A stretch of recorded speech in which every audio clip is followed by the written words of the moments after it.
Hari ini kita bahas satu buku yang lumayan ngebuka mata soal leadership. Judulnya Dare to Lead, karya Brené Brown.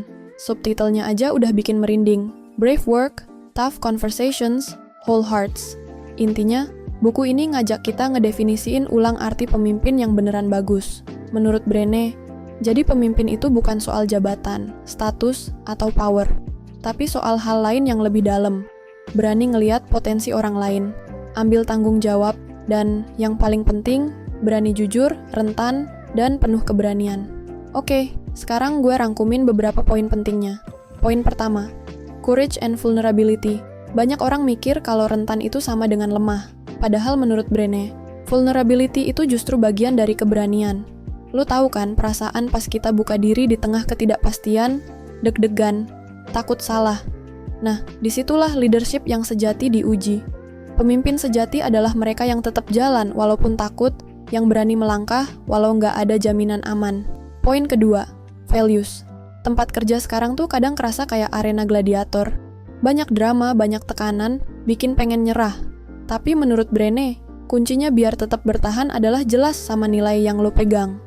Nilai itu jadi bintang penuntun. Mereka ngingetin lo buat milih yang bener, bukan yang gampang. Poin ketiga, honesty. Ini penting banget. Pemimpin hebat itu nggak cuma kasih motivasi, tapi juga berani ngasih feedback jujur. Sayangnya, banyak leader yang malah ngehindar. Entah takut bikin orang sakit hati, atau takut kelihatan jahat.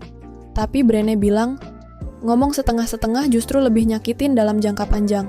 Pemimpin harus berani ngomong jelas, ngasih feedback yang konstruktif, dan nyampein ekspektasi dengan tegas. Poin keempat, trust, kepercayaan itu pondasi. Brené bahkan bikin akronim keren.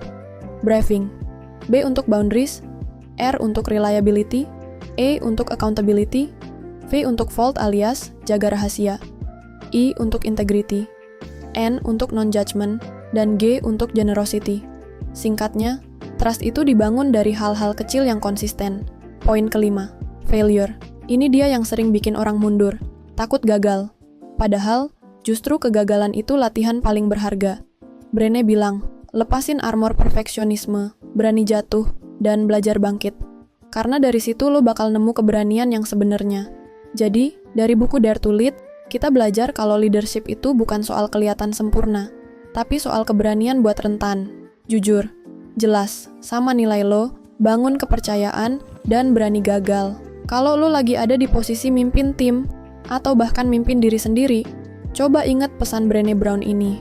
Great leaders bukan yang punya semua jawaban, tapi yang berani jalan bareng timnya, meskipun jalannya penuh risiko. Oke gengs, itu tadi ringkasan buku Dare to Lead yang udah gue pelajarin dan gue rangkum buat lo. Kalau lo suka review kayak gini, stay tune. Karena gue bakal bawain banyak lagi insight dari buku-buku keren lainnya. Kalau lo suka review kayak gini, subscribe dan nyalain notifikasi channel Jurnal Leader ini ya. Karena gue bakal bawain banyak lagi insight dari buku-buku keren lainnya. Thanks for watching.